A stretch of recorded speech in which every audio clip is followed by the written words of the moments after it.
Calling all nerds. This is More Than Dice, the podcast where we dive deep into the realms of everything nerdy. Whether you're a nerd culture connoisseur, a tabletop titan, a miniature gaming marveler, or just someone who proudly embraces their inner geek, this is the podcast for you. And now here's your hosts, Gonzo, John, and Nerd. Oh, and sometimes Mizzy.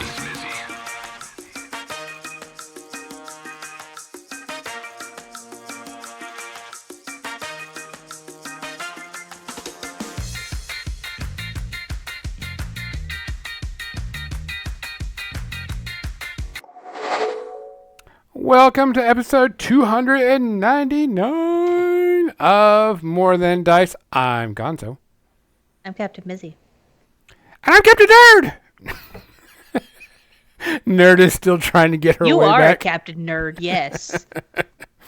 Nerd is on her way back from the break. We did take a kind of a short, go really long for a thing. And it looks like our bot is still not working. Nerd is Batman Cookie. I am Batman. I'm Batman. Welcome to episode 299. Next week will be our 300th episode. We're going to have a good role-playing session, so be there for that. This week we'll also be talking about our characters, the setting, and Nerd will be running, and Mizzy and I will be playing. Shenanigans abound. Oh, yeah. Yes. Oh, yeah. Super shenanigans. I'll see if I can fix our Especially bot. since it starts with you guys getting drunk. I mean... Woohoo! Woo! The Barbarian getting drunk. It's going to be great. Oh, yeah. Don't know why our stream Hey, Midnight Heroes, welcome in! keeps on getting booted. So... we want to say, go ahead and give a shout out to our sponsors.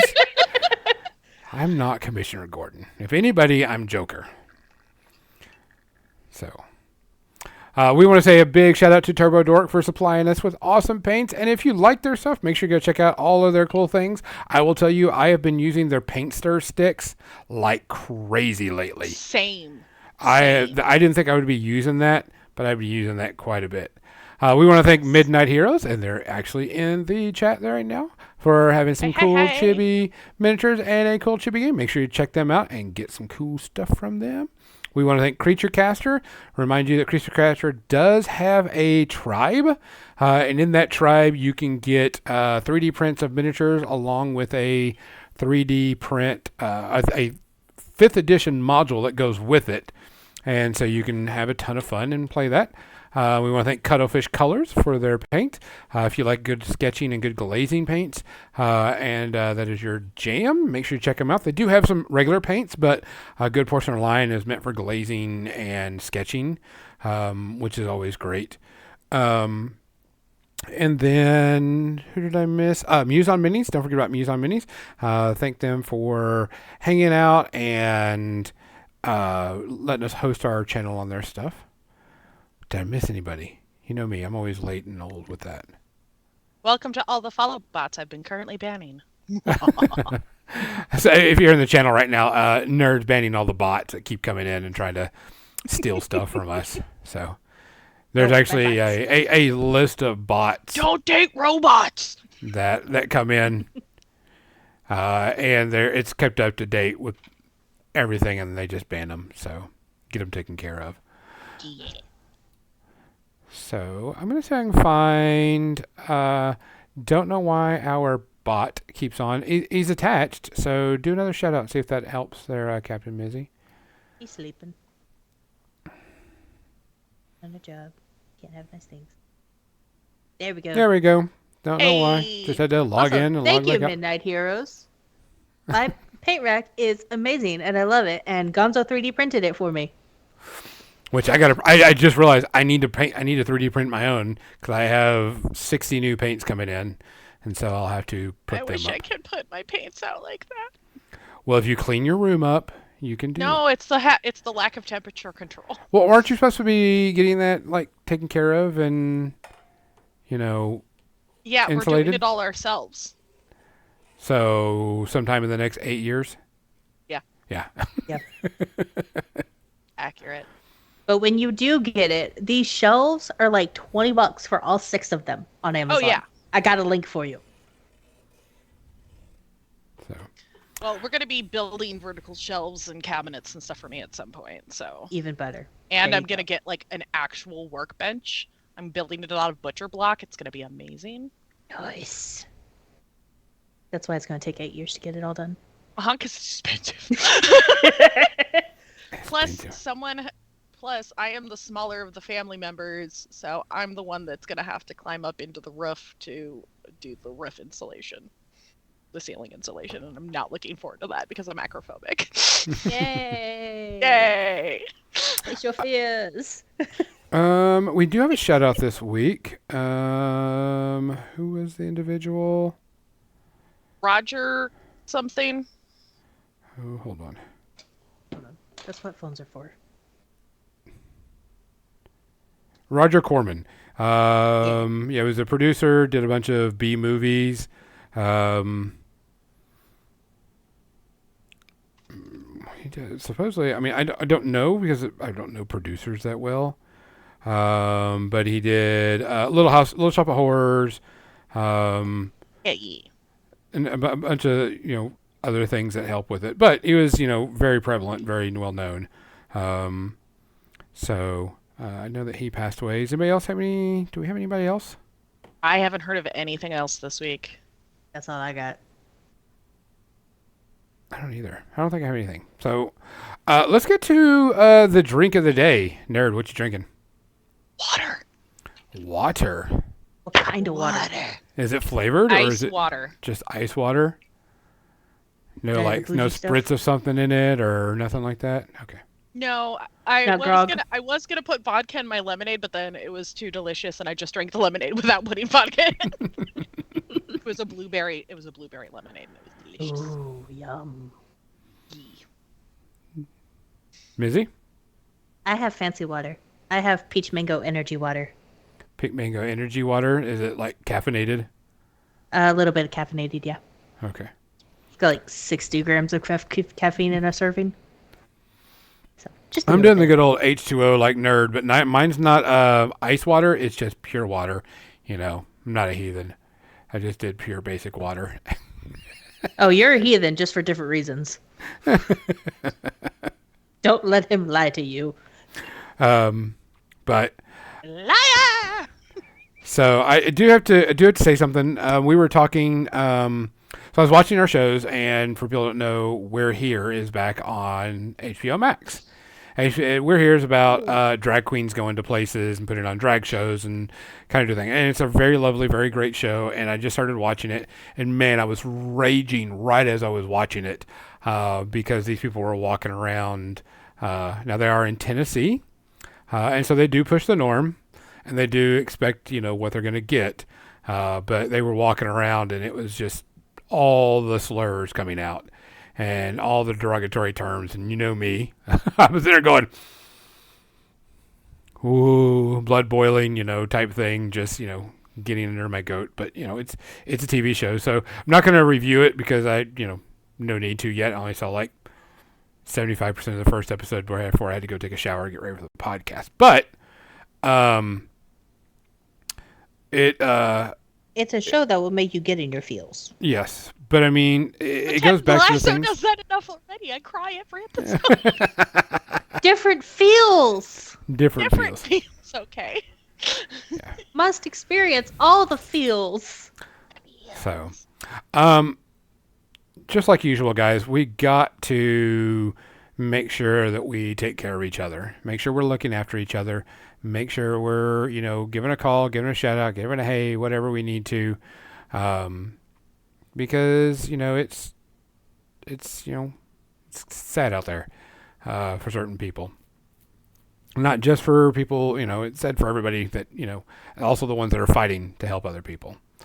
So, as usual, if you hear something, say something.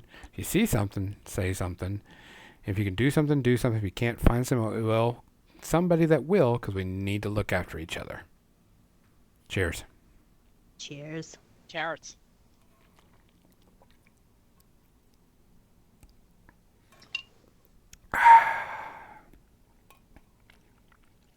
Hydration. Nerd needs water. Hydrate before you dehydrate. Yep. Oh man! So before we get started on our topic, wanted to make sure that people know that on Wednesday, Nerd and I do some streaming where you just paint miniatures. It's just a good hangout. Come in, chill, do whatever you want. No problems. We enjoy the shit out of it. We actually get a lot of painting done. Nerd last week was like, shit, we're already an hour in, and I've gotten blah blah blah, and we had a great time. So if your Wednesday nights are open.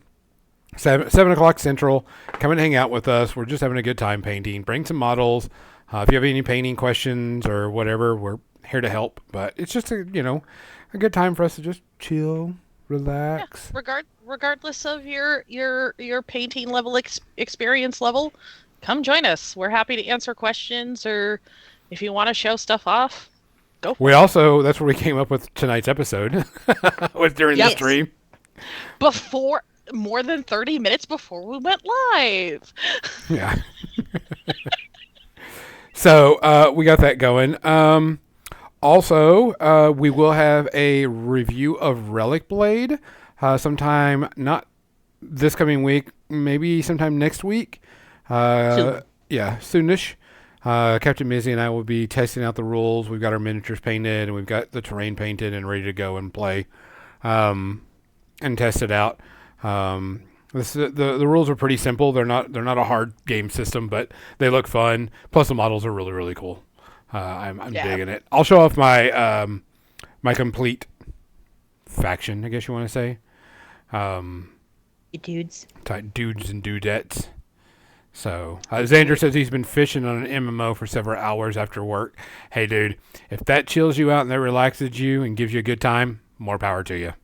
You do. Exactly. I've been playing Final Fantasy, and all I do is farm right now. And I'm talking about actual farming. I go and tend to my animals. I go tend to crops. I build things. I'm trying to get up to level 20 on my farm so I can get all the cool stuff. Because we got the new expansion coming pretty soon. And oh my god, I cannot wait to play one of the new jobs called Viper.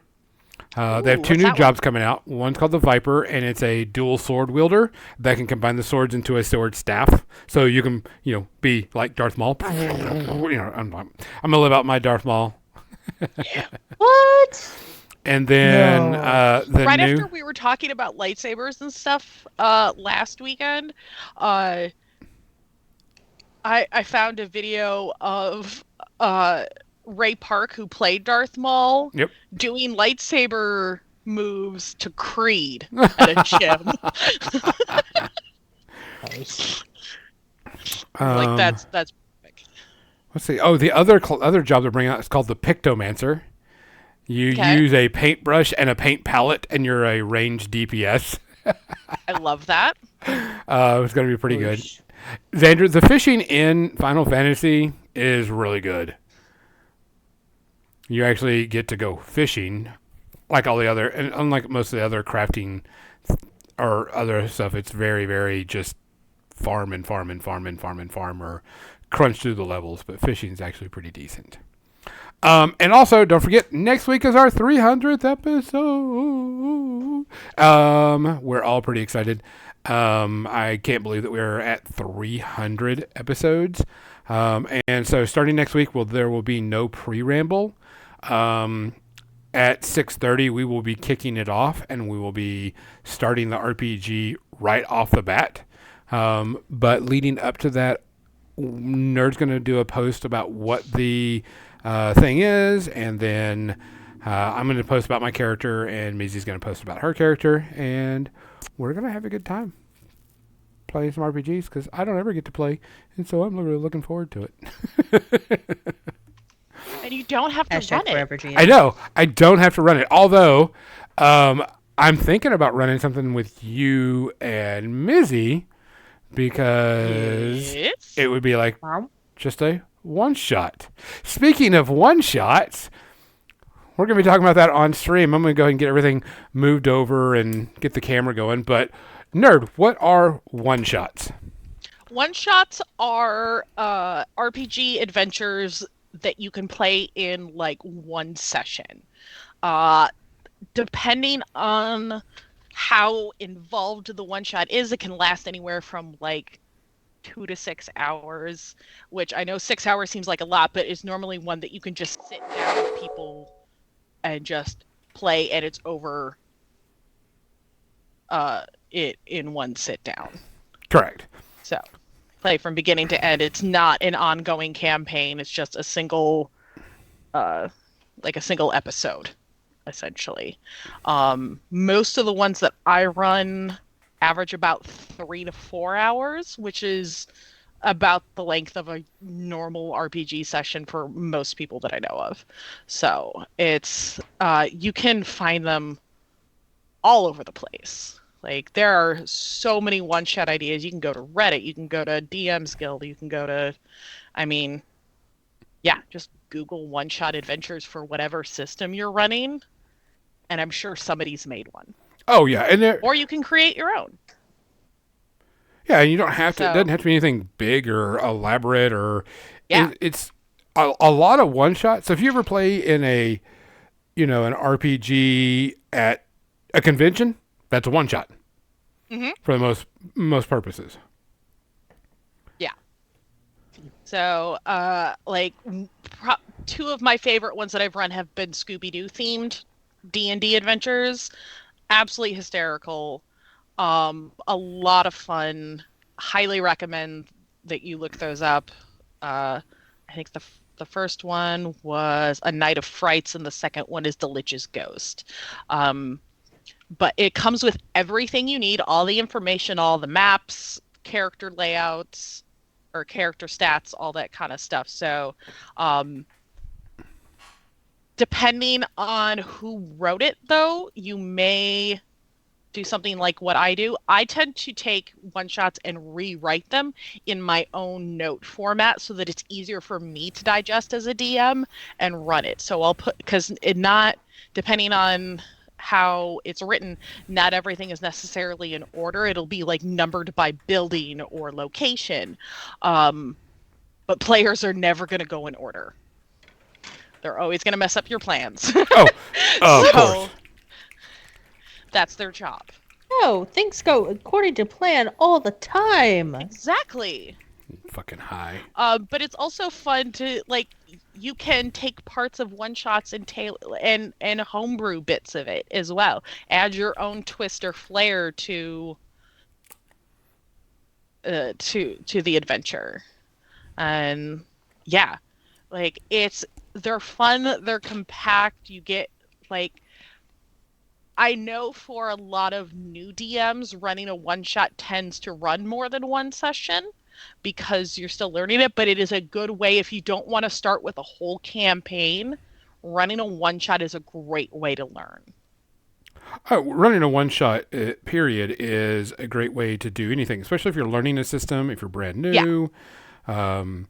If you just want to test out the system to see if your party likes it, or your group, whatever you want to, call it. It's also if you're just wanting to just do like, hey, I just want to run this one story with this one thing, but I don't want to do anything else. I don't want to run a campaign. Like I don't want to run an Avatar Last Airbender campaign. Same. And But a one-shot would be a lot of fun. A one-shot, because there's a story I want to tell, and I just want to do it, but I don't want to run a campaign. None at all. I would probably go nuts trying to run. And I think that's what's really good if you do it. I think one-shots work really well for established IPs. Like if you were to do a Dragonlance and you don't know, the setting, or if you were going to do, the Avatar Last Airbender. I would have a blast running an Avatar Last Airbender campaign as a one-shot. And I've got the story in my head, how I want to do it, what I want to do, blah, blah, blah. But I definitely do not want to run a campaign. Yeah. So, question. As someone who is not a DM, if you wanted to start DMing, would a one-shot be a good place? Oh, yeah. Absolutely. Absolutely, because that way you're not getting bogged down with like a ton of information to remember. Everything is provided for you, or if you create your own. Um, it it's like I said, it's nice and compact. Uh, it limits you, but in a good way. Like you can either have your players create their own characters, or you can pre-gen characters for them, or if the module comes with its own, that is also an option. So it's I like them because they're a lot less work than a full campaign. And you can mix it up. You can also use one shots as you can mix one shots into your existing campaign if it works with the story. You can use it as like a for like a session or two. You can use that as like a story arc. Well, and one shots can turn into a campaign too. I mean, there's Absolutely. nothing wrong with it doing that. It's just because you could be like, damn, that was a lot of fun. I want to do this again. And you're like, guys, you want to turn this into, and you could just go with it. And everybody's like, well, hey, can I change my character? Yeah, of course. There is no if, ands. There's no worried about that. Just, you're just having fun. But It's a game. You do what you want. yeah, it's a game. You I do do what what I you want. But there is, I've seen some one shots turn into campaigns. I've seen, one shots just, come and go and it's done, which is good. There's nothing wrong with it. But a lot of times, people that do one shots just like, hey, I just want to do this story, test out this system, and then be done. And it's a lot of pressure off of the GM, off of storyteller, whatever you want to go with. But it's a lot of fun to do one shots because you don't have to worry about, the story arc. Yeah. Another way that you can use one shots, and this is a way I wouldn't have considered initially, but my friend Daryl, is using one shots to create NPCs for their next campaign. So they're invited a whole bunch of people that aren't playing in the campaign to make characters and are running like one shots for different locations around their homebrew world to then create recurring NPCs for the campaign. Like it. Yeah. I thought Smart that move. was really cool. Well, it also alleviates the work of the GM as well. Mm-hmm. And you get the variety and you're not just stuck with one idea source. Exactly. Yeah, because Because campaigns people are going to come up with ideas that you've never considered, or like give a lot more personality to these NPCs than maybe you could generate yourself, depending on how in depth you like to go with your NPC. Well, yeah, but we know how in-depth D likes to go. Okay, don't even get me started on the 30-page backstory. But I will. I'm still convinced I'm going to throw that into a text-to-speech and just have Snoop Dogg read it to me. Do it. But yeah, I also like to flesh out NPCs more than probably your average DM. Whether it's somebody you're going to meet for 2 seconds or for several, or a recurring NPC. But one shots are also great because you can run them with a variety of people. You can run the same one shot with different groups and have different outcomes and different play styles. Oh yeah. And like the one that I'm going to be running for you guys, it's my Oops All Whatever theme. Like it was originally Oops All Goblins. Then we had Oops All Goblins Ladies Night. Then we did Oops All Kobolds with the Pyro Club. I had them bring in their kobolds from the Kobolds campaign. We did Oops All Edgelords, which was an idea that one of my viewers gave me. It was a lot of fun. Like you can do so many things with one shots. And there's so many of them out there. You can tell almost any story you want. And if you wanted to make a campaign that was based all on one shots, you can do that too. Do like a Monster of the Week type of thing with your players. Like there's yeah.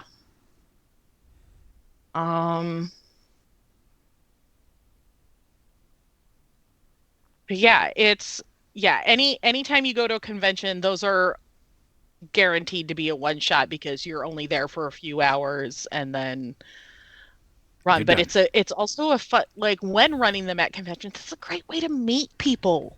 Oh yeah, great way to I've I've, find I've people. made several friends just based off of one shots that I've played in. You can also take supplements out of campaigns and turn them into one shots. My friend Tara did that with the Witchlight Carnival from Wild Beyond the Witchlight and just ran that as a one shot at Adepticon last year. And that was hella fun. Saul Edgelord, Xander, yes. Yes.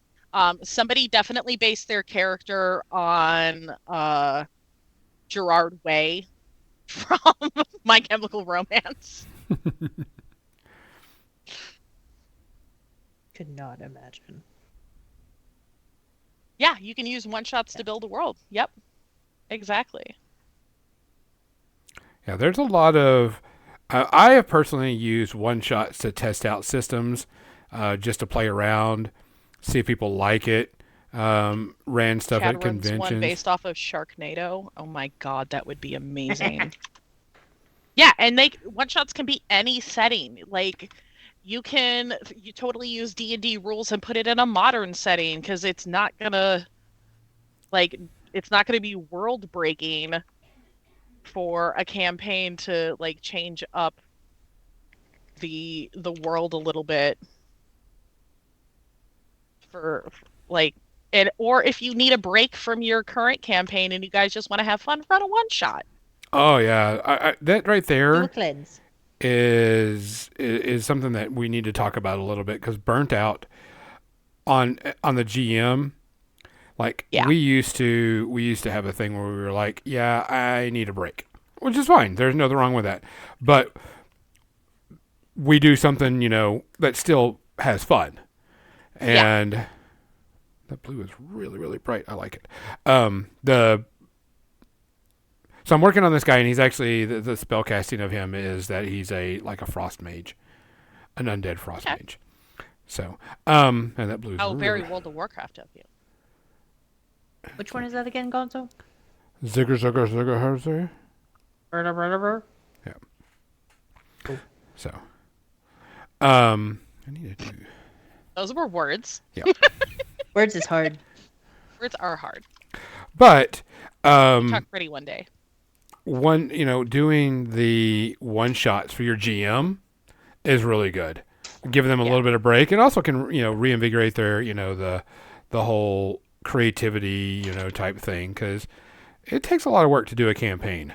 Yeah, and it could be, and like I love that Daryl is somebody that struggles with creating NPCs. Apparently, this is I think their first big homebrew campaign. They'd run published modules up until now, like Botsy Adventures that already exists. So they're using players to help create NPCs, and I think that that's a great idea. If there's like an area that you struggle with, you can use one shots to help fill that stuff in.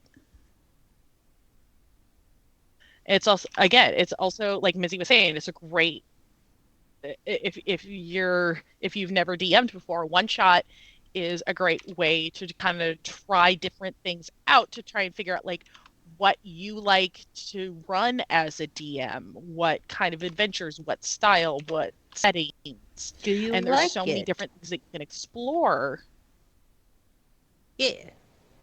to try out different systems. Like I had a group that I used to play with, and we had people from all over the world in this group. And we were trying out different systems like Powered by the Apocalypse or like Masks, which is a superhero one. And we just ran that as a one shot where we all created superhero characters and then ran an adventure that way. Or there are one-page one-shots like Honey Heist or Clumsy Adorable Anti-Capitalist Penguins, which are both by Glenn Howlett? I can't remember. Something Howlett. might be James Howlett, that are fantastic. Or like Kobolds Ate My Babies, which is considered a what is it, a beer and pretzels game where you can just, it's not one that requires a ton of prep. You can just run it on the fly and just hang out with your friends and not take everything seriously, and Just have fun. Don't have to be a rules lawyer. yes, exactly, because the rules are kind of fast and loose in that respect.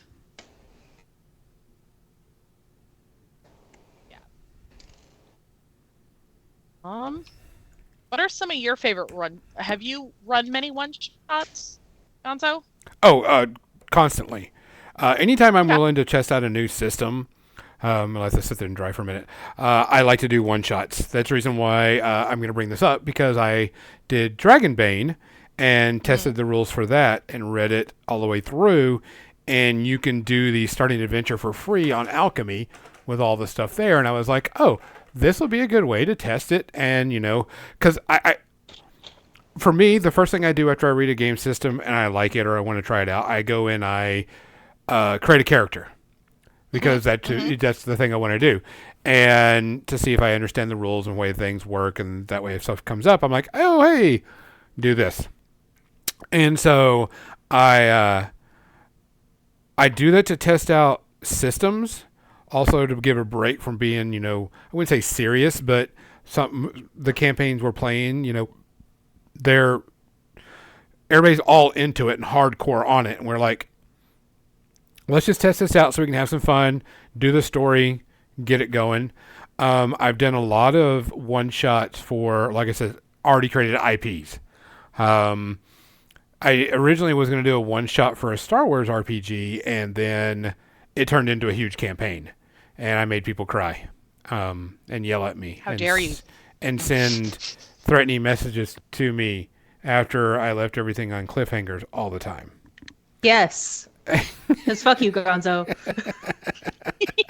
How dare you? How very dare. But Evil bastard. yeah, it was actually pretty fun. People still ask about it every once in a while. But I like to run one shots with, IPs that are out there, like a Lord of the Rings, because like, oh, you're the group of people that did X in the story. Let's see how it turns out if you did it. Or, you're in the Marvel Universe, you're participating in X part of the story, or, that type of thing. Because a lot of people have problems, separating. Oh, we can't do that because Gollum's already been found in the story. We can't do that because, Frodo's going to. We know what's going to happen at the end of it. But if you tell them, hey, you're going to be part of X battle or X story to help out, they kind of get into it a little bit more. Because you're like, oh yeah, you are actually going to be the people that have to deliver news to XYZ to help out the Avatar, or, find certain things. And I think that's really, really, really important for everybody that's playing it. And it's also it's really good to just make sure that we have a set. We're just doing this once. It's going to be just a lot of fun. Not worried about it. Yeah. Don't worry about character creation. And usually You don't for have a to one worry shot, about- you're not You starting don't at have to worry first level. about ongoing schedule Correct. management. Yeah. You just do it once, and it's fun to pull in. It's a great way to pull in your friends that aren't necessarily available for a campaign, Correct. but are available for like one day, and you can get everybody together for that one day. Yeah. And everybody can just play. And you usually start everybody off with, they're not level 1. They got a little bit of power. They got a little bit of stuff that they can play with. And they got, they got some fun stuff to do. And it's usually, some of my one-shots are, here's your character. Not, let's make a character type thing. Because it's and- just easier. Yeah, like I was in a one shot. Well, it ended up being a 2-shot, but we ended up not necessarily losing, but we lost the battle. But like, there's no losing in D&D. But we were fighting Honkamat, a 5-headed dire goose, and I remember something. we ran out of spell slots, and we were pretty much unconscious before it had even manifested the fifth head had manifested, and like the Age of the Goose began, and that was it's the first time I'd ever quote unquote lost a battle in an RPG, and it was a lot of fun. And it also gives me a chance to play with people that I wouldn't really get to play with. For fun. Like, And you weren't worried about it. You weren't going, oh, well, No. maybe my character's going to live or die, or, I was a bard, and I was trying to tank the dire goose. Like, I was trying to tank Hogbat, and it wasn't going to happen. I mean, I did get 2 nat 20s on it in a row, which was pretty cool, but then all it had to do was hit me once, and I was dead. And I knew that, but I was like, you know what? This is fun. Go for it. Make the most out of it. This Like, is fun. Everything's fun. Ridiculous. yeah, but you also, you played a little bit less conservative probably, right? Oh, yeah. Like, I had magic items. Like, what was the first thing I did? I had a once a day of fly, and I cast it on a T-Rex just fine. Yeah, because you didn't worry about it. You're like, this is only going to happen once. I'm not going to be doing anything else with this character. Let's make the most of it. Let's be I don't heroic. have to worry about surviving the adventure. No. Sometimes failing is more fun than succeeding. A lot of the time in RPGs. More shenanigans. Fail with style. Yeah. You're gonna go on a blaze of glory. Go on, Blazes of a blaze of glory. glory. Hell yeah. Especially if you're doing one shots, you feel more heroic and willing to take more risks. Or I should say, a lot of people are willing to take more risks and do more with their characters because they're like, I don't care if this character lives or die. It's a one-time adventure. Nothing else is gonna happen because of it, and you just do it. And you're like, I'm gonna try this. I don't care if this monster is gonna kick my ass. I am a hero, and I am going to save the day. Yeah. And jump in. Or you can be playing an evil one shot and you're trying to take over the world. Yeah. Like, Leroy Jenkins, that shit. Yeah. exactly. Type stuff. I mean, and it's kind of the fun of the whole one shot is you don't care what happens to your character after this, not one bit. You're here just to have a good time, roll some dice, make some cool noises, blah blah blah. You don't care about anything else. You just want to have a good time, and you kind of get rid of that much more mentality. relaxed. Yeah, you get rid of that mentality of, oh crap, what if this character dies and, the next time we play, I've got to play something new. And like, don't care. You honestly don't care most of the time. You're way more focused on the role play and less on the combat or like ruining, quote unquote, an ongoing story, because Correct. it's not. It's a for single use only. Yeah, you're just there to have fun and do some Yes. fun stuff. Have you had any one shots turn into multiples? A campaign, or besides that I 1 day, played 2 day it, thing, yes. but turned into, Not hey, that people, y'all want to continue playing this system or playing this? I had a friend who was running a one shot because it was her first time DMing, and she ended up just continuing into like a mini campaign. Because it ended up running like 4 or 5 sessions, and we still had fun. Again, it was much more relaxed because we weren't worried. We knew it was going to end sooner. Like, we knew it wasn't a massive time investment as a player. Which was, yeah.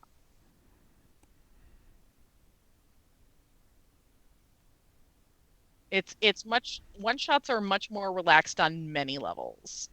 They don't require as much prep. You don't have to worry about like a super involved storyline. Like you can have Especially the like GM. Honey Heist is a great example where it's just like you're bears, you're at a convention, you're here to steal honey. Go. Like you don't have to have a lot you don't have to have an involved plot, if any plot at all. You just come up with a concept, present a concept, and just say go. And there's a lot of single page rule one shots like that, or like 2 page rules, like uh Goblin Trailer Park that Gonzo just sent us is one that would be a great example of that. It's only a couple of pages of rules. Half of it are role tables for creating your character, and it's you're a bunch of goblins fighting each other in a trailer park over a bunch of over a bunch of stupid stuff, and you're there to have fun. Because that's how you win. You That's have how fun. you win. Having fun is how you win. For people that don't And know, we got gifted some rules for some.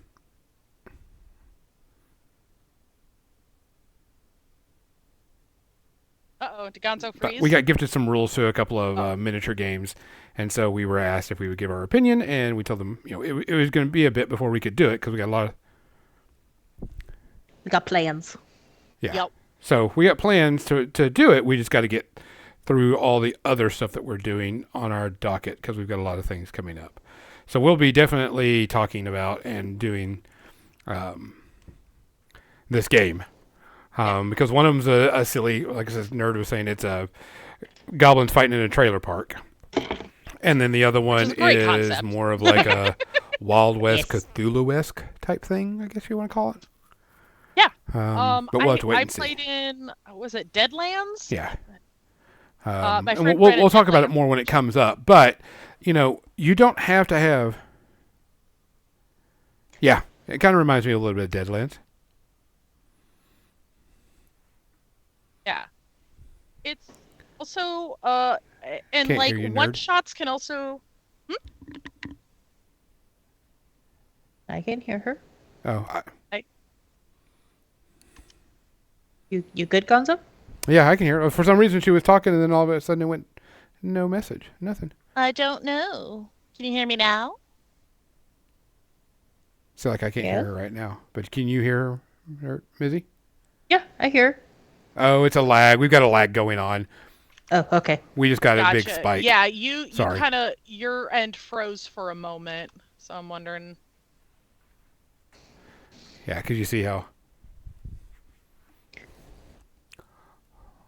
Things, stuff.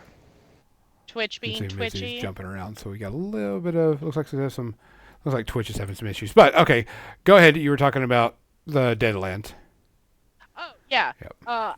Like it's a fun way to explore different genres as well. Like if you just as a DM want to break from your regular campaign and want to play like your D&D campaign and you want to do western or sci-fi or cyberpunk.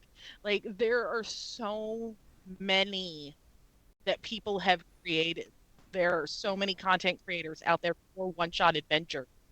Like, and a lot of them are free. Like, Free is always good. yeah, DM's Guild is a great resource for finding that kind of stuff. Or you can, like, people have written them and put them up on the internet all over the place, Reddit. Just Google one-shot adventures, and I'm sure you'll find tons of them. They don't take long to read either.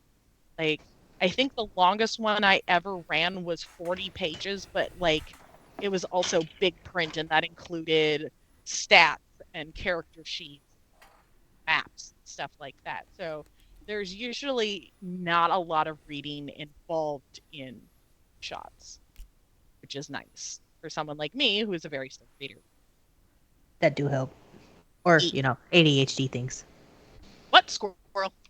Exactly. The neurospiciness is strong. Yeah. I feel it in my veins. I don't know. My brain meets. The brain do the thing, and then it don't do the thing, and then the stuff happens, and here we are. Exactly. Trying to find my gray that I want to use. A great beginner one shot for if you've never ran something before. There's a cute free one called Wild Sheep Chase. Oh. And yeah, it's adorable. The premise is you're approached by a talking sheep, or a sheep that claims to be a wizard that was true polymorphed into a sheep by his evil apprentice that turned on him, and he needs your help getting his wand of true polymorph back, but you have to also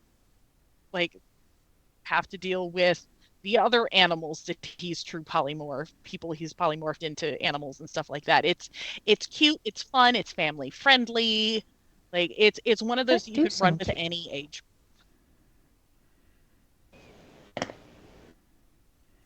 But it's one that exists and is completely free.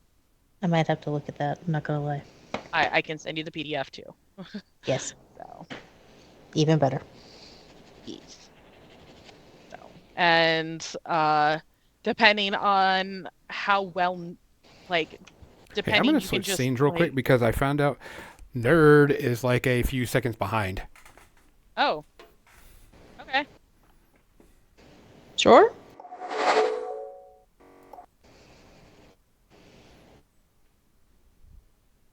The magic power. I have the power. A friendship. Yay.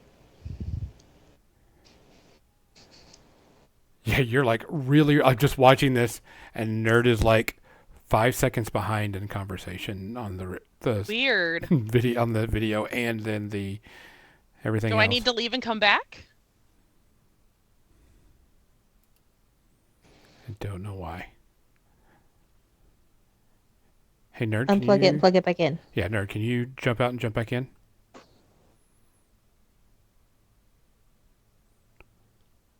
Shenanigans. Pro streamers, guys. That's what we do.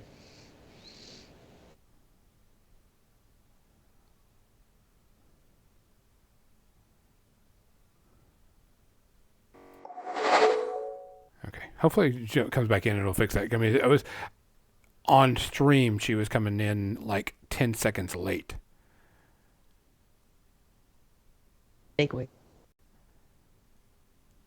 Gonzo. Can you hear me? There you go. Now you're caught up. Okay. Yeah, for some reason I was trying to talk and you would talk over me, and then you were like, "Oh, Gonzo, what about?" And I'm like, "This is what I was saying." Sorry. So it was like it was like a 10-second lag. You got stuck in a loop and you couldn't get out. It was like, "Oh, just reconnect it real quick. We'll just do the simple and easy thing. Reconnect that bitch." I turned it off and on again. Yeah. So that was good. So Pro streamers. yeah. Pro streamers. That's what the we do. thing about not doing things together in the same room, is you're subject to the lag of everything and anything going on, type Yeah. stuff. I'm gonna switch over. We only got like 10 minutes left. Stars. I'm gonna not switch aligned. over off of the paint cam because I have to wait for a ton of stuff to dry. I wanted to use, so I decided to use a little bit of contrast paint on that model and get it to get it started, and then I was going to use normal paint to like layer and highlight and all that stuff. But the model I was doing, I can't remember his name. It starts with a Z, but he's like a frost mage of some sort. So he gets to do like frost things. And for people that know, in Judgment, you typically play what's called, or we like to play what's called a 5v5. There's a 3v3 and a 5v5. And the 5v5, you technically have 7 models, and your opponent gets to veto 2 of them. So, Okay. You would think that I would have my answer as to which ones I'm going to veto, but I don't. Because all of your demons are jerks. oh, I've got some non-demons in there. All of your demons are jerks. Yes, they are. All your demons are belong to me. Yeah, all of my demons are really, really good. So, but something I've noticed, like, we were talking about it, and before we got the little audio mess up. The testing out of a system is great for one shots. 100%. Absolutely. The best way to do this and the best way to get it done. And if you've got something that you want to test out with your group, say, hey, I just got my Kickstarter for this thing. Can we just try it out? And you're like, we're just going to do a one shot. And I've seen where they're like, no, this rule system is really, really good. Can we play this again? You know, and it can be the rule system sets it. You know, there are people, we always joke about it. Go play other systems. Everybody's like D&D, only play D&D, only play 5th edition. Go try other systems. This is a perfect way to do it. It's just quick one-shots. Yeah, I have one on my channel that I had a friend of mine run for me because I wasn't comfortable. Like, I'd played a variant of Blades in the Dark, but I'd never played actual Blades in the Dark. And so they ran a one-shot for me and some friends a couple of years ago, and that was a lot of fun. It helped give me an idea of how the system works. Yep. It's always really good is to do, you know, new system one-shots. You know, I joke about it is there's like I don't want to say there's a resurgence, but there's a lot of people who have been talking on social medias. Try something besides Warhammer. D&D. Try something besides D&D. You'll be surprised at how much, because there was recently, and I joke, somebody recently says, I stopped playing Warhammer. I love the models, or 40K, I should say. Stopped playing 40K. I love the models, but the game system stinks. And I came to War Machine, and I like the system better. And now I like the models even more. And I was afraid to try it because XYZ reasons. He listed off a few of them. But this is a quick and easy one-shot. They're a great way to try out a new system, because if you don't like it, you're done. You're like, adventure's over, adventure's done. We don't have to go any further, guys. It also gives people a chance to try out different classes without committing to a full campaign. Like, one of my favorite things to do, especially if you don't want to have to deal with a plot, run a battle royale. Oh, yeah. Just, you have an arena, add some fun traps or like creatures or something, like, or if you want to do PvE, just like, you got a monster or monsters, you've got a map, and just let the players beat on each other and have fun. Yeah. Xander says demo games. 100%. One-shots are great for demos. And that's what I'm saying when you want to try out a system.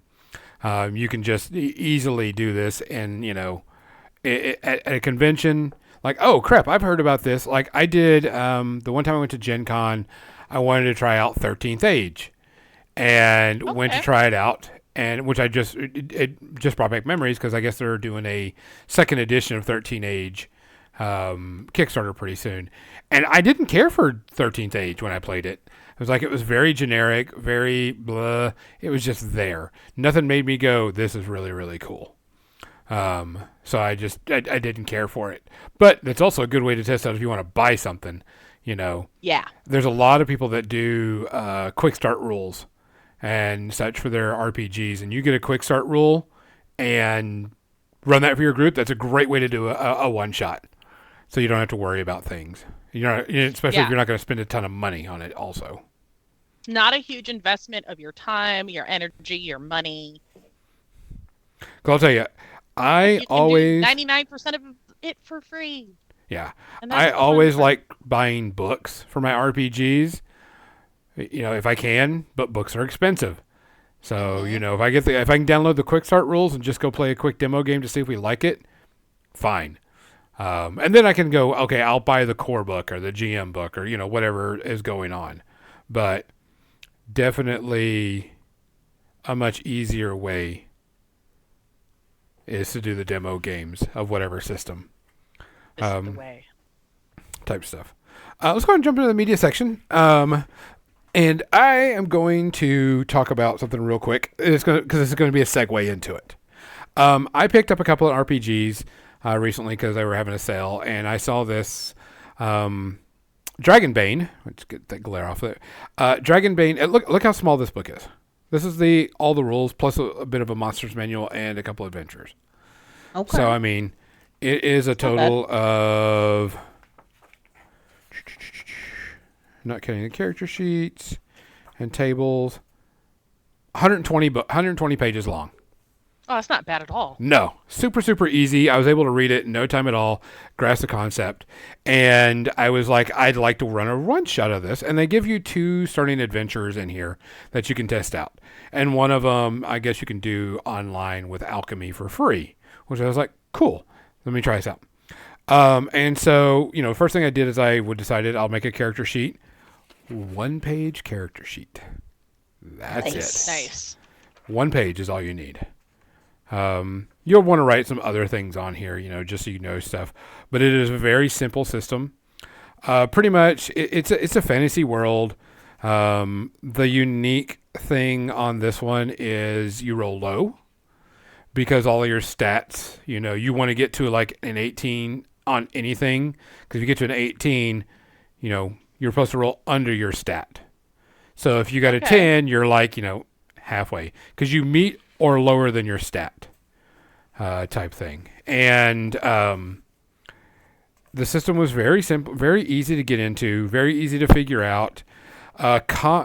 Initiative is done with a deck of, well, not really a deck, but a stack of cards labeled 1 to 10. And you draw. Everybody gets a card, and that's your initiative. But you can do what's called a wait, and you can steal someone's initiative and go before them. Monsters cannot, but players can. Okay.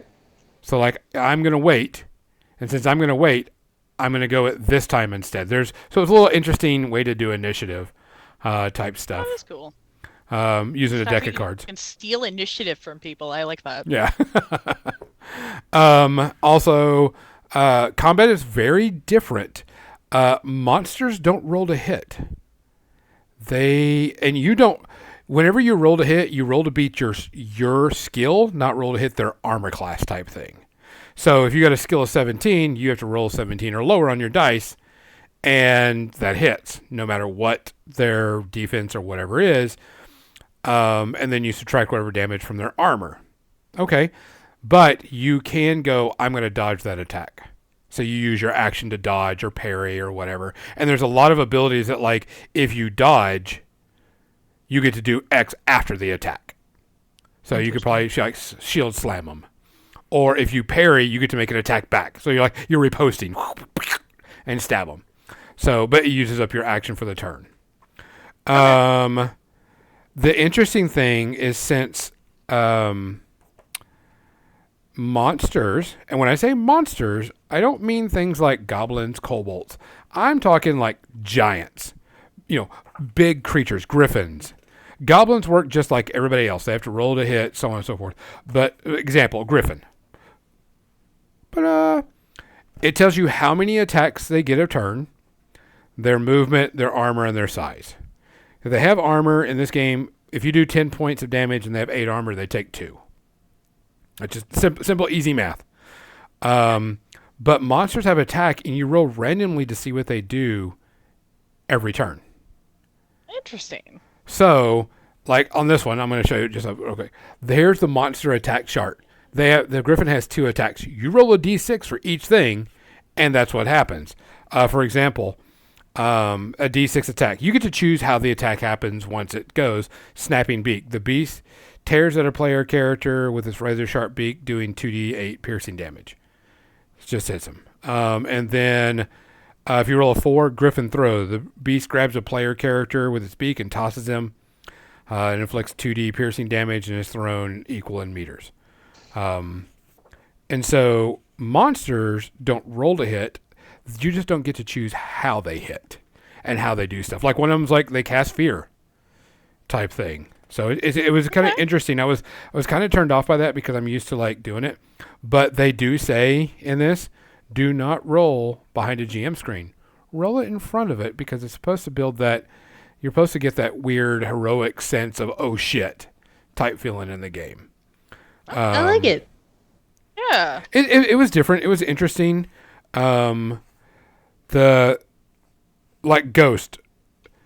You roll a 1, Ghost Strike. The ghost lunges at a player character within 10 meters with great force, and they're knocked prone. They take 2d. They're knocked 2d6 meters away, and they're knocked prone. Dragons. There's other demons. Also, all gear does something. So, like, if you have a tent, it provides you better rest periods and gives you better resting. What was it? If you have clothing repair, it eliminates the effect of torn clothes, because if you're traveling through the woods, it's got this travel thing, and if you don't do it correctly, you can tear your clothes up. And if you don't have the clothes if you don't have something to repair it, your charisma checks are down lower because you look like shit, type thing. Backpack increases your carrying capacity. It's not just a holding spot. You actually helps you carry things. Like it does in real life. What? Yeah. Then they have, if you get what they call a dragon, which is a crit, you roll a 1, you get certain benefits where, like, you can either do double damage, or you can get a second attack, or you can do this. They got a little chart to help it out. And if you fumble, which is when you roll a 20, there's certain things for that. Armor is made to absorb damage, which I thought was really neat and really good, because I hate armor as you're rolling to hit that. It's better that armor does what it's supposed to do. But heavier the armor, the better the armor, you get penalties to, certain things. Also, if you fail, you can cause an exhaustion on yourself. I think it's called an exhaustion. I'm still learning the key phrases. And if you do, you get to re-roll. But you tick one of the boxes, and you can be disheartened, scared, angry, dazed, sickly, or exhausted. And so if you get all 6 of them, you cause problems. And when you have one, it can cause problems on certain things until you heal it up or whatever. But you have, like, special abilities, double slashing, dual wielding. You can become fearless, so you don't give a shit. But powers cost willpower. Certain abilities cost willpower, and you have a willpower pool that you spend from that lets you do certain abilities. I was really kind of impressed how simple it was, but how much fun it could be. I did. It does have potential. The classes are pretty: artisan, bard, fighter, hunter, knight, mage, mariner, merchant.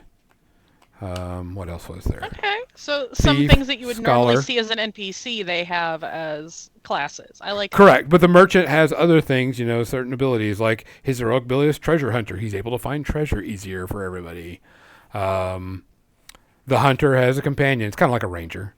I did find they have your basic races: human, halfling, dwarf, elf. But then they have wolfkin, which are werewolves. Which, by the way, I love the art in this book. Ooh. They're not your werewolves as they're human and they turn into this. They just look like werewolves. But what I like is mallard, which is a duck race. Darkwing Duck. Yeah, there's been an issue with people confusing some of the art with a Darkwing Duck because someone made a mallard. Yeah, there he is. Yep, the mallard rogue. Yeah. I've seen that art before. Yes. I've totally seen that art. Now I know. Yeah. I have context. Which I think is funny is the mallard, they have an ability where they can spend 3 willpower points, but they lose their temper and they become angry. I love that. Need it. But they get boons through their We're rolls. both making mallards, aren't we? Yeah. Yes. But they get That's like what we angry. Need to do in Oops All Mallards. Oops all mallards.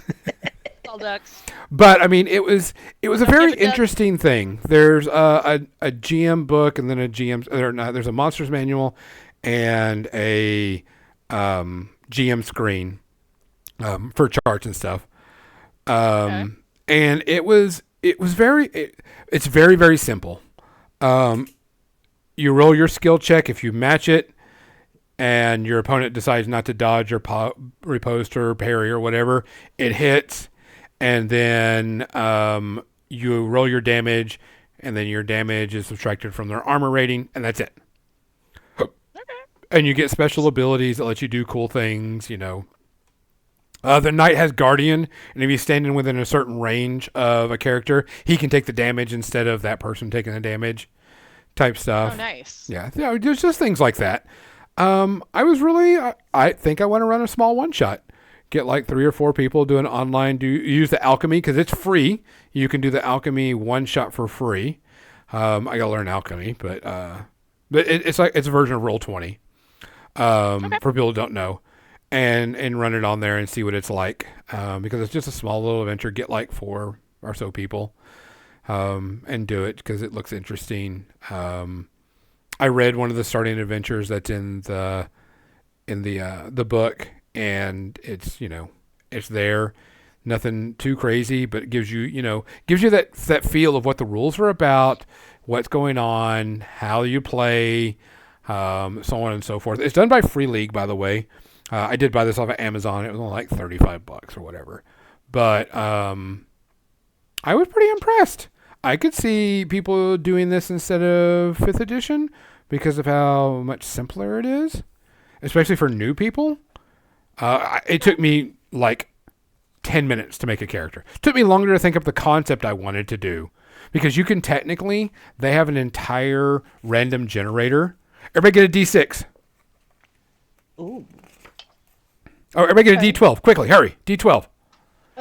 Where's my dice bag? I don't have my dice near me. They're in Here my we go. backpack on the other end. You better hurry up and go get it. Oh, yeah. Hurry. Missy's like, here we go. Okay, I need a D12, you said? Get a D12 first. Okay. Roll it. 10. 10. You're an elf. Okay. All right, roll a D6. 3. This is just example names. Your name is Galavender, and another D6. Oh, they only give us first names for that. Damn it, 5. Gonzo. All right, roll a D10. Nerd. Okay, hold on, let me find a D10.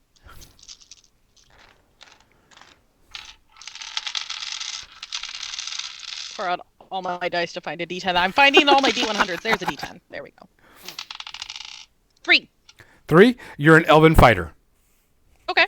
But you can roll Galloping. randomly for your nicknames. You can roll randomly for your gear. You can roll randomly for everything in here. I liked that about the Goblin Trailer Park too. You just roll on a D10 for curating your character, your weapon. Yeah, Their and your traits. age. Roll a D6. 4. 4. You're just an average adult. So your skills, you get 6 plus 4. So, Okay. Mizzy, give me a D12. If I can find my D12. Oh Yeah. my gosh. D12. 8. 8. You're a dwarf. Roll a D6. 6. Your name is Firmer. Roll a D10.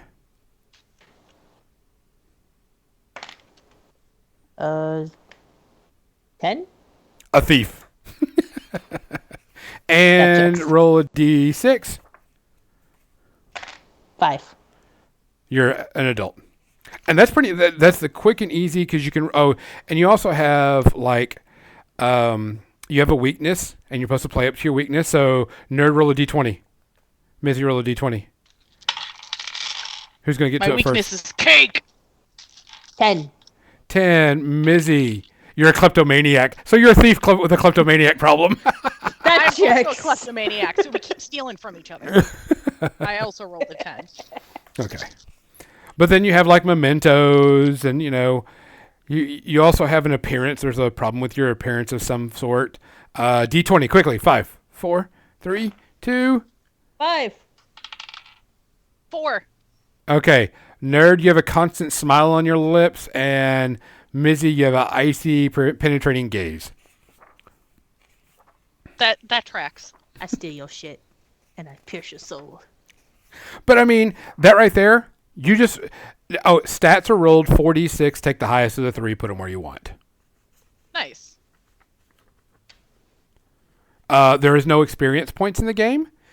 Anytime the GM, there's like a set thing, and you roll it, and if you roll over your stat or over your skill, you gain a point. So there's no levels in the game because it's all skill based. So you get better skills, better heroics. So I do want to try it out. I think I want to do just like a one-shot online. I got to look at Alchemy and figure it out, but get like maybe 4 players. Be kind of fun and interesting. So I'll probably pick up the GM's, the Monsters Manual, just because it's got other cool things, but I'll do the demo first. So so far, without playing, it gives me like a half Space RP. I was pretty excited after I got done reading it and built a character really quickly. So. Nice. Nerd, what you got? I finished Iron Flame this week, which is the sequel to Fourth Wing. How you doing? I'm angry. Why? Like, there was lots of parts of it that I liked, but it had a lot of problems, and I now understand what you guys were talking about. The inconsistencies I wasn't necessarily catching. I'm sure that they were there, but it requires me to pay more attention than I was because I listen to this like as I'm falling asleep. This will put you to sleep, yeah.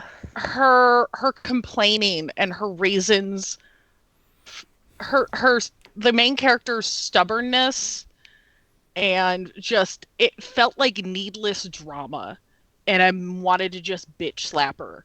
Yes. Every few pages, like. I wanted to shake her. It was like she did a 180 from the first session, or from the first book to the second book. Like, I understand she went through some shit, but that girl's got some serious trust issues. Mm-hmm. So compared to the first one, I give this one a solid, 3. You're being nice. Because world building, awesome. Character, I quit caring about the main character. A lot of people have said that. Yep. Like, I found myself rooting for the dragons. Yes. And not paying attention to the humans.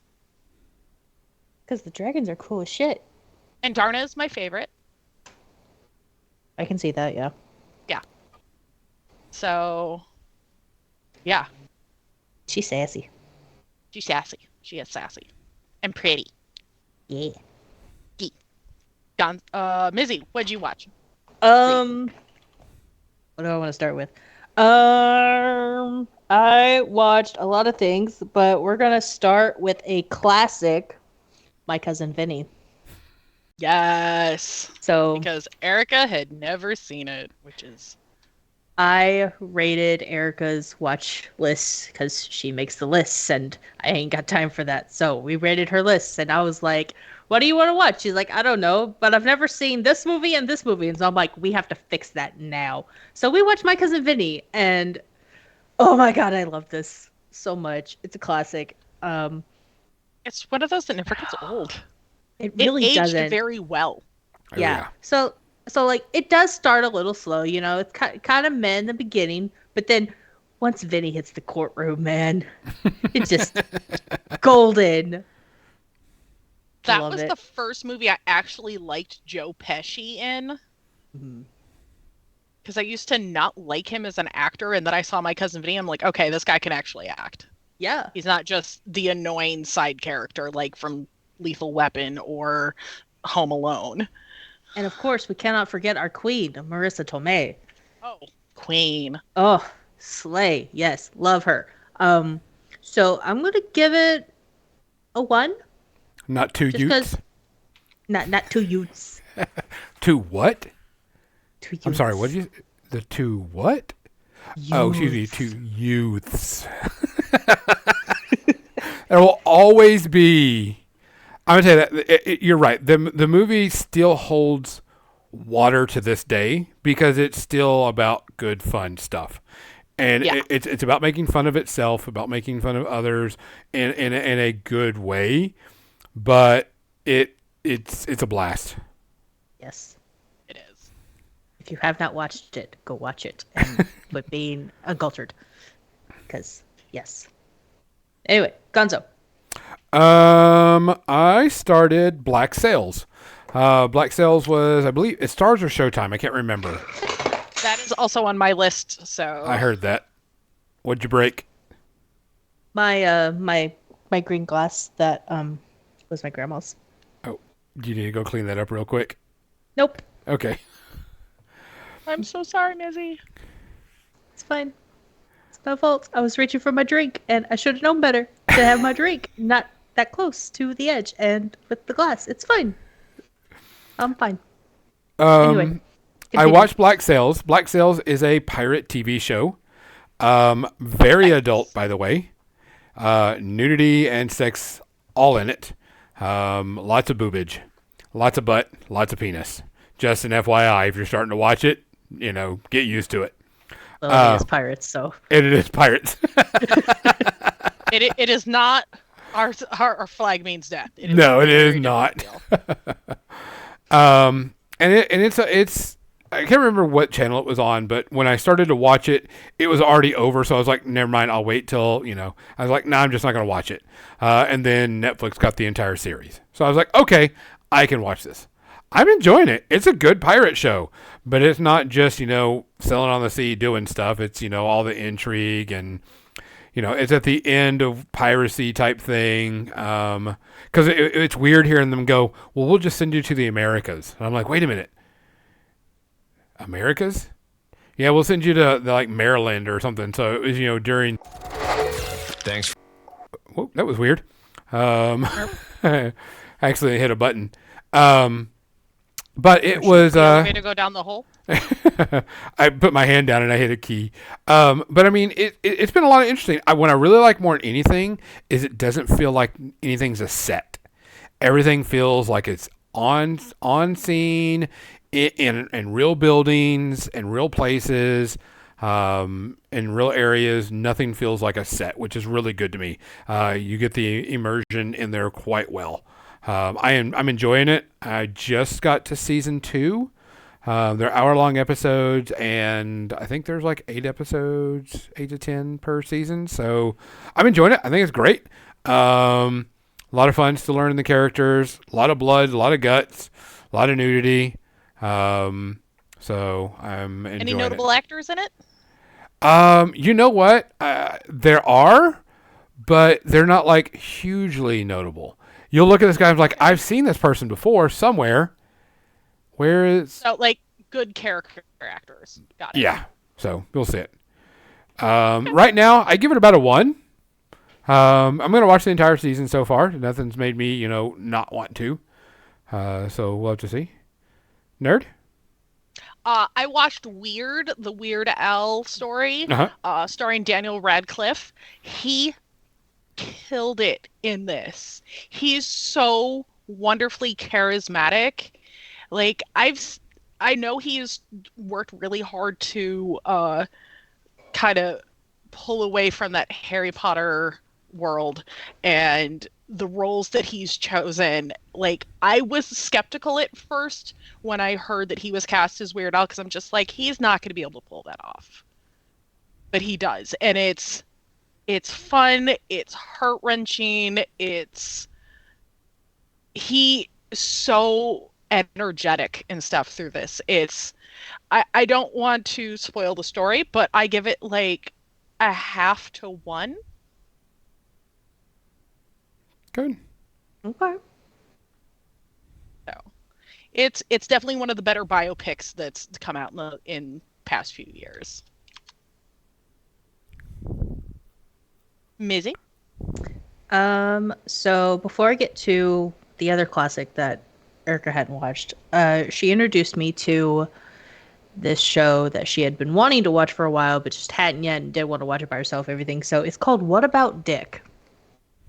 It's on Netflix, I believe. Okay. It's got Tim Curry, Billy Connolly, and a bunch of other amazing people. And That's a great cast. it's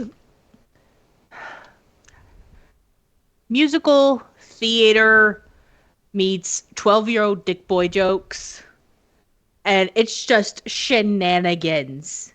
That sounds right up my alley. It's an experience that I'm not, other than what I've already said, I don't know how to describe it. You have to watch it. Okay.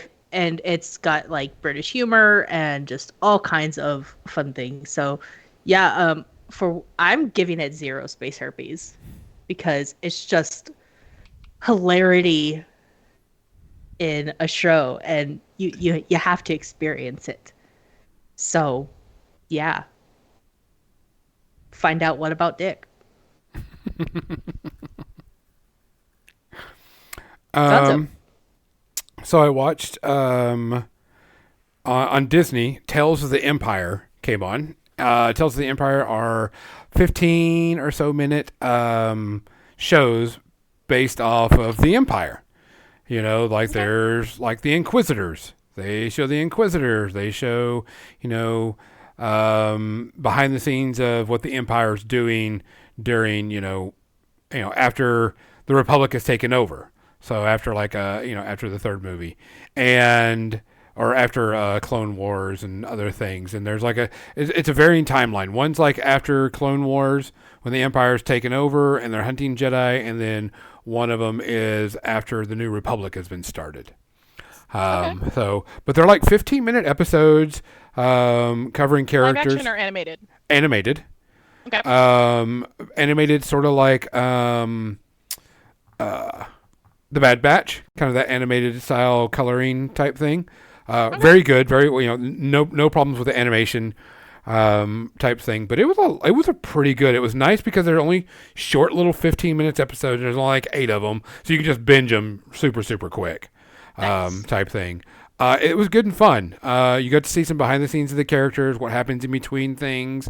The Deathmar witches are in it, so that was kind of neat, or however you pronounce it. But just some more opening of the world, which I think is great. Even though it did have the Sith Inquisitors and General Grievous in it, and you know those characters, but it just expands the universe, which is great because anytime you can expand it, in my opinion, is the best thing to do. No spoilers, but go and watch it if you're a Star Wars fan. You'll enjoy it. There's some good fight scenes, good story, so on and so forth, and they're quick and easy. Like you only got 15 minutes, you can go watch one episode, type thing. Mizzy? Thought it was Nerds. Oh. Is it Nerds? I'm trying to find the title of the show that we watched. Hold on. Come back to me. I'll go after All right. Missy. All right. So we also watched the classic that Gonzo is gonna rant and rave about as well, The Crow. Hey, Art and Michael. Well, so the reason we got started on the subject is I picked up The Crow 4K Ultra HD edition of the movie, and Mizzy said that Erica hadn't seen The Crow, and I says, "Oh, she should see it. This fit up right her alley, the gothic, dark, so on and so forth." And since she saw the trailer for the new Crow, she was like, "Oh, so like you have to watch the original." Yeah. So, I don't have to worry about the story. Y'all know I love this one. Brendan Lee's last film, whatever, go on and so forth. What I was very interested in is the 4K edition.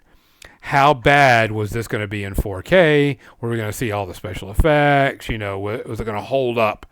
And there was only like one scene where he's running across the roof. You're like, oh, that didn't hold up very well because of special effects. But everything else was perfectly fine. It was really, you could see pores. You could see, skin texture, everything.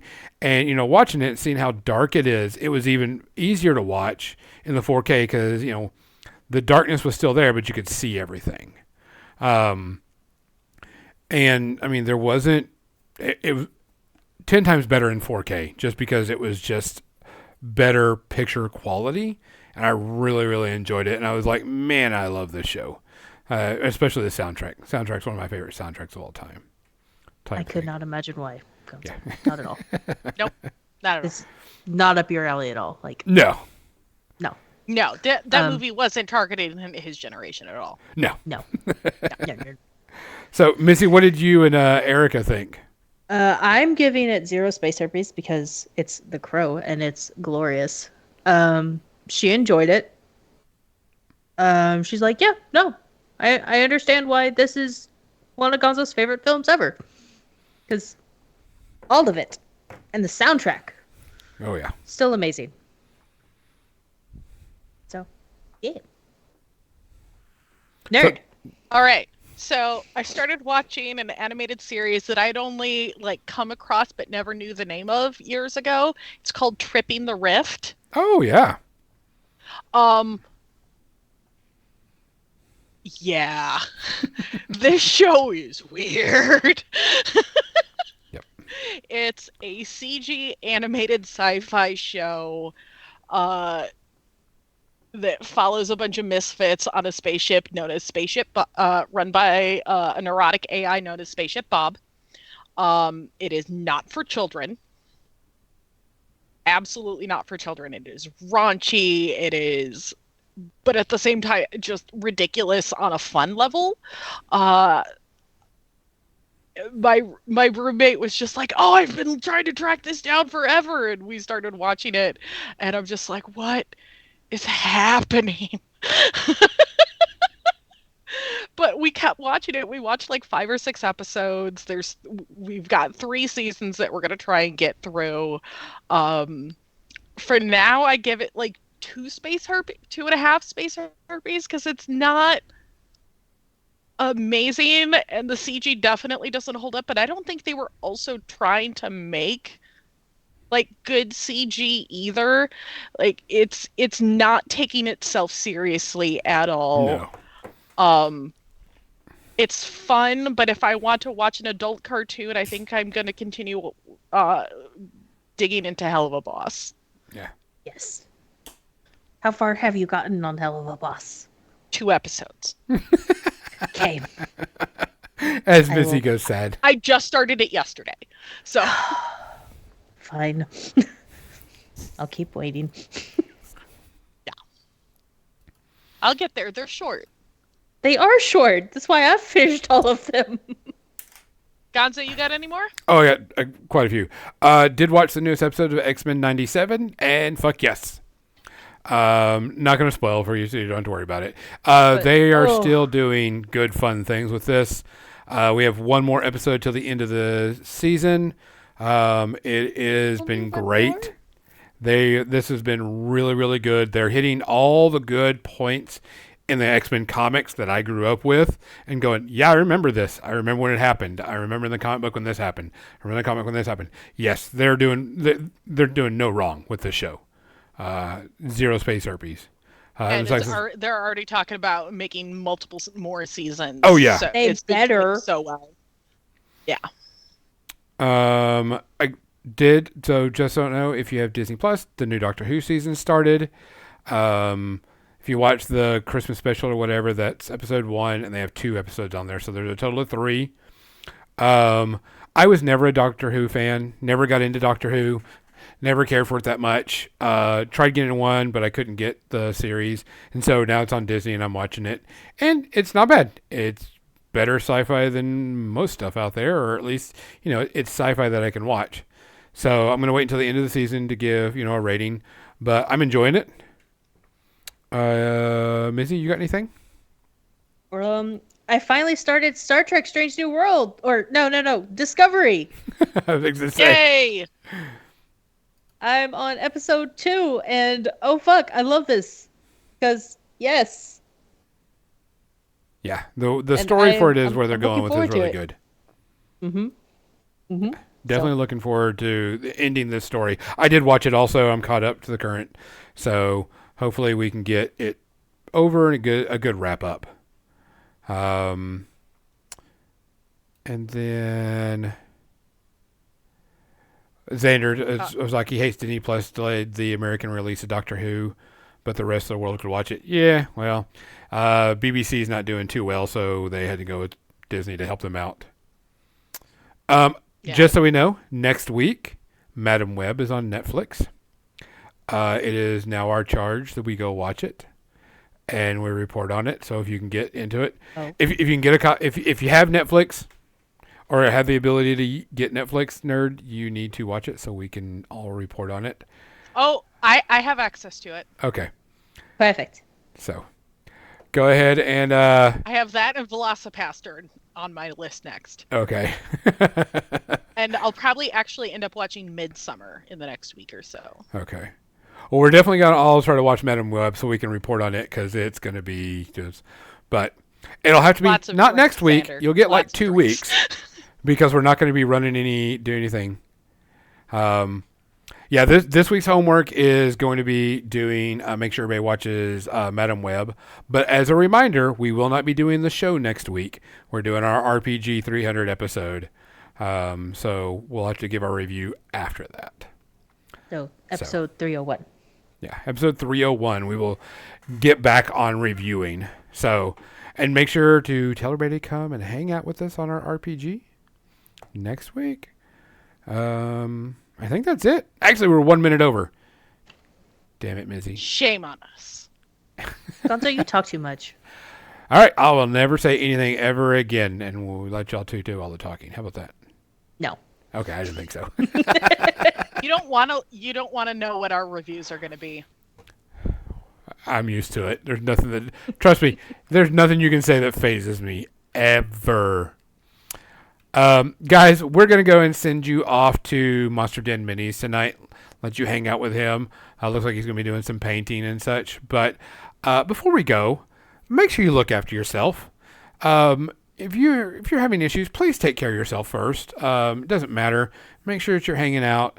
Make sure that you're doing what you need to do to make yourself happy. Also, like I says, if you hear something, say something.